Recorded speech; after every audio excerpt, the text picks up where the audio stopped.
Sige banda. Ayan, may dinala sa atin na Rosie. Ayan, sa kumpare ko. Ayan. Ayaw daw mandar. May kuryente pare? May kuryente. Start.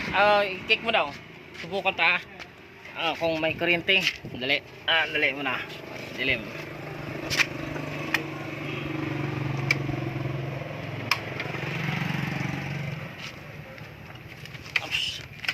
Okay. Hindi mahirapan. Kanta. Kaya subukan muna. Ayun. Walang kuryente. Okay, troubleshoot. Wiring.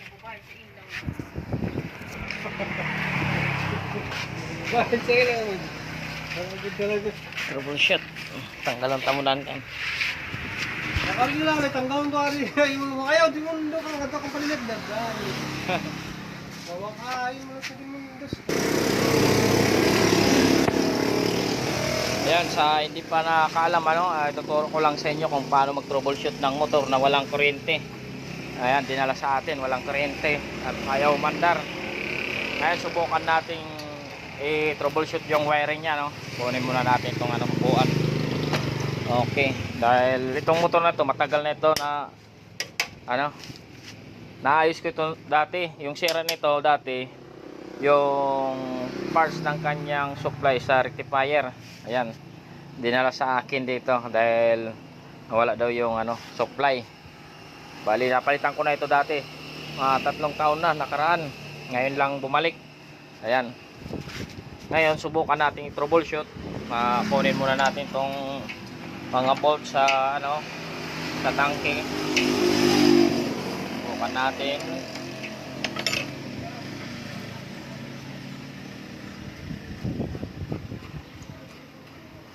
Ayan.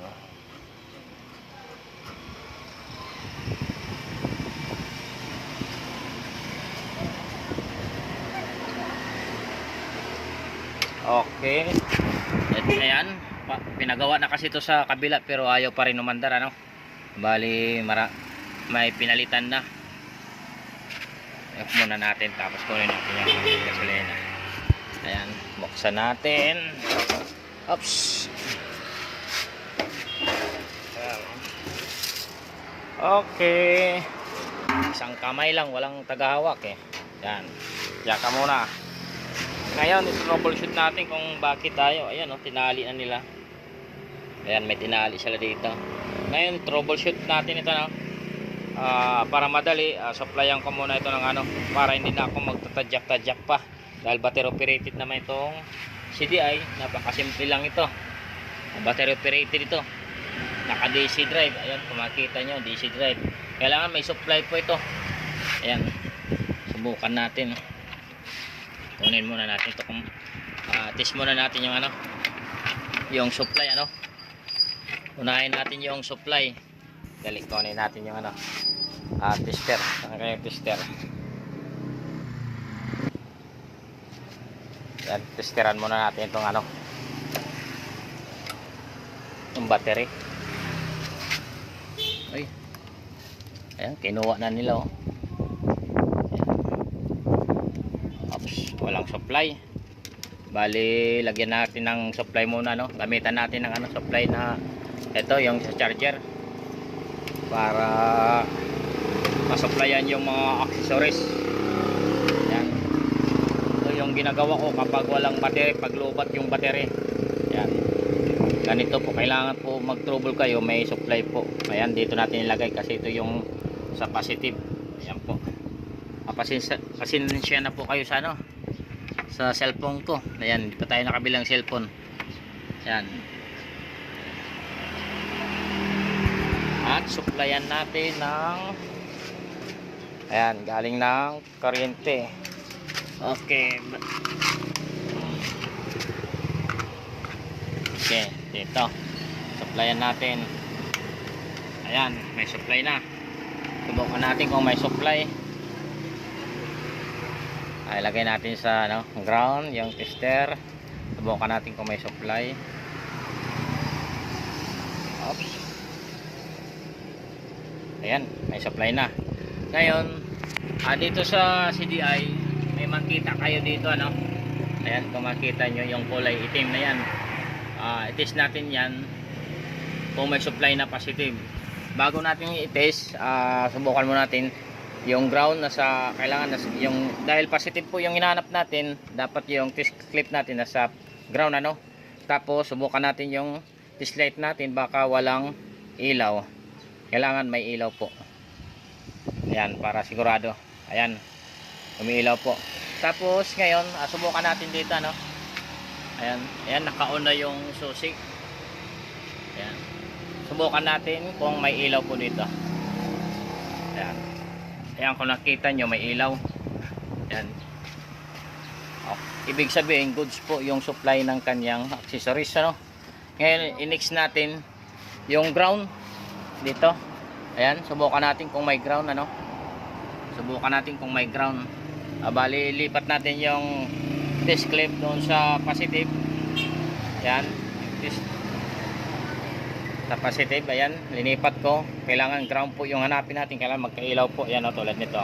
Ayan, dito sa ground. Oops. Body ground. Walang body ground, no? Parang may putol yata yung body ground niya, oh.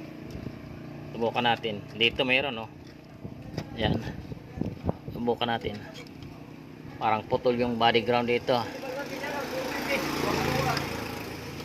Ayan. Dito sa makina mayroon. Ayan. Kailangan dito mayroon din. Ayan, dito. Ayan, walang ground. Ayan. Okay. Ibig sabihin, dapat yung kulay ano dito. Ayan, kunin muna natin tong ano, tali, ano. Kunin natin yung tali. Ayan. Ito po yung dalawang ground, ano. Kung nakita nyo dito. Yung ground ay ito yung sa pulser. Ito naman yung ground. Nagaling sa battery. Subukan natin. Ayan, mayroon po. Yung ground, ano, mayroon. Okay naman yung supply ng ground. May ilaw. Dito sa kabila, mayroon din. Ibig sabihin, goods po yung linyada ng kanyang ground, ano?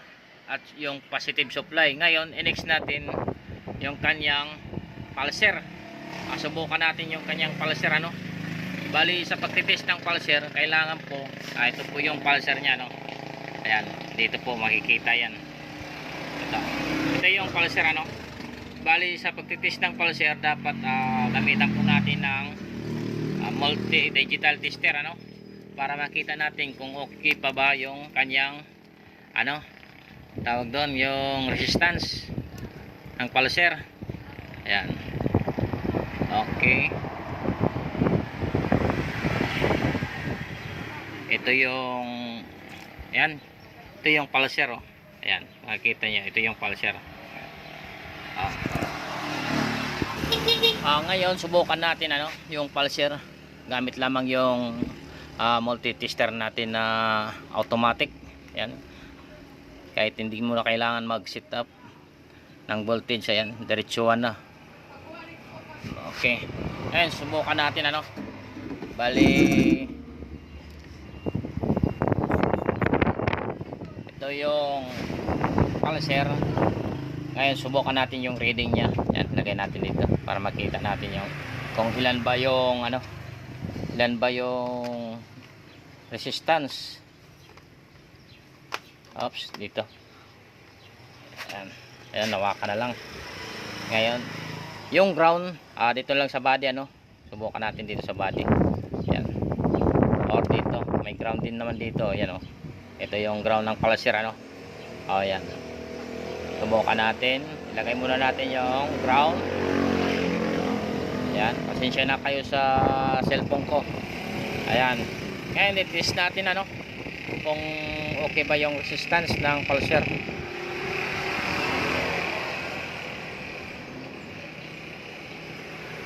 Ayan.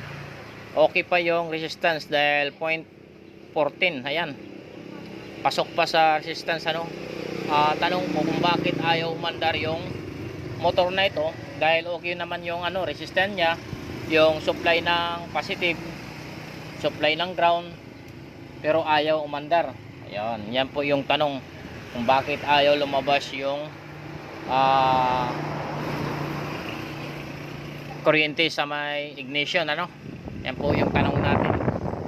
Ngayon ibalik natin yung ground ano para sigurado. Ngayon subukan nating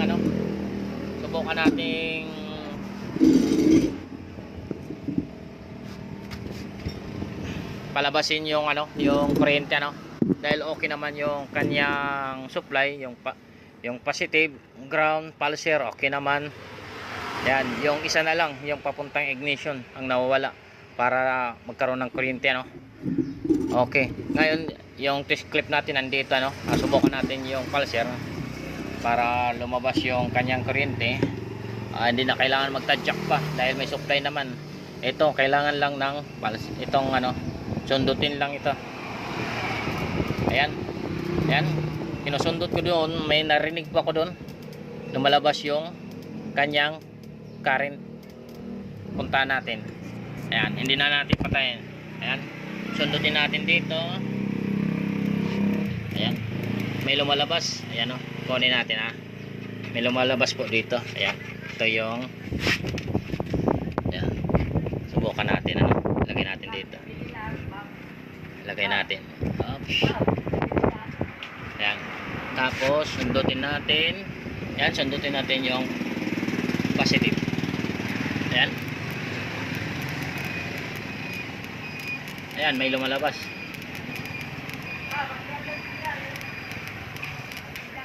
Ayan, lumalabas dahil okay naman yung kanyang supply Ngayon supplyan natin yan ng subukan natin yung rectifier niya. Ngayon kasi napalabas na po natin yung current, ibig sabihin goods po yung kanyang connection dito sa parts ng kanyang CDI. Ayan. Ngayon yung hinahanap natin kapag walang supply, kasi ito sinuplayan ko lang ito ng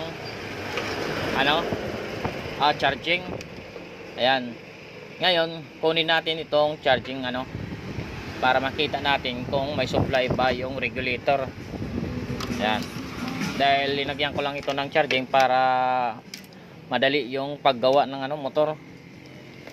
Hindi mo na kailangan pang mag-troubleshoot ng marami kapag may supply. Ayan, tabi muna natin yung itong charging natin. Ngayon ang gagamitin natin yung kanyang normal. Ito galing dito sa rectifier. Subukan nating i-troubleshoot yung kulay positive dahil supply po yung nawawala dito. Dahil sinubukan ko lagyan ng supply, okay naman at nagkaroon na ng kuryente. Ayan, ibig sabihin supply lang ang nawawala dito Ngayon subukan natin ito yung kulay pula. Ayan, ito po yung kulay pula Ayan, ito yung kulay pula, papunta yan dito sa may fuse. Ayan, papuntang fuse Ayan, dito yan. Ngayon subukan nating kunin muna itong pula. Ayan, bali putulin muna natin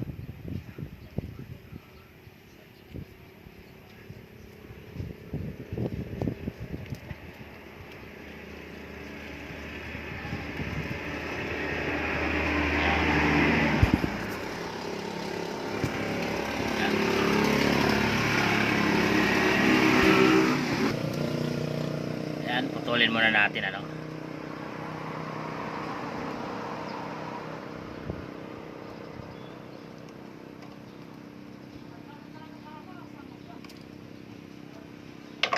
Ayan, naputol na natin subukan natin kung may lalabas na supply dito. At yung test light natin kailangan naka-ground pa rin yung clip. Ayan, dito natin lagay sa ground. Ayan, tapos subukan nating tadjak natin. Ayan. Okay, subukan nating itadjak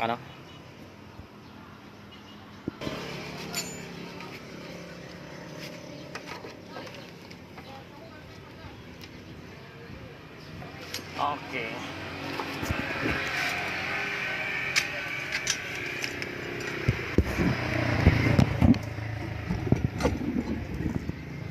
Ayan. Subukan nating itadjak Subukan natin kung may supply ba na lumalabas sa dito sa may positive. Ayan, subukan nating tadjak Ayan. May lumalabas po sa ano. Ayan. Ibig sabihin, goods po yung ano, regulator ano. May konting troubleshoot lang yung nawala dito. Kaya hindi nila mapaandar. Balik natin yung supply ano. Dahil okay naman yung kanyang ano, supply. Ayan, ibalik na natin ano, yung color rate. Ayan, subukan natin paandarin kung may kuryente na lalabas ano. Ito yung sa ignition. Ayan.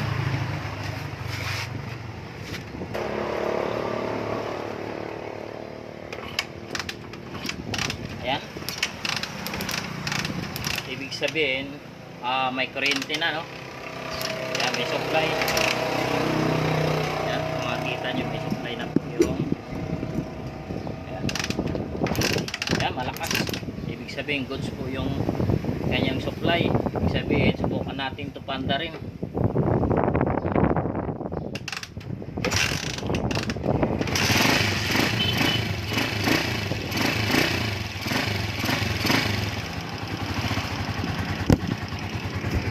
Ayan, umaandar na yung motor. Napakasimple lang. Hindi nila na mapaandar. Supply lang yung nawala. Umaandar naman itong motor pala. Napakasimpleng i-troubleshoot ano. Ibig sabihin, may supply lang nawala dito. Subukan nating ikot-ikot. Ayan. Ayan, umaandar pa rin ano. Ayan. Wala namang putol yung ano. Ayan, walang putol. Ibig sabihin, nagkaroon lang ng loss connection sa supply dito or banda saan. Ayan. Ayan, subukan natin kung okay pa yung charging nito. Kasi umandar yung ano, motor. O, bakit tinanggal na kinuha nila. Okay naman yung charging. Ayan, balik natin. Yan. Hindi ko alam kung bakit hindi nila mapaandar.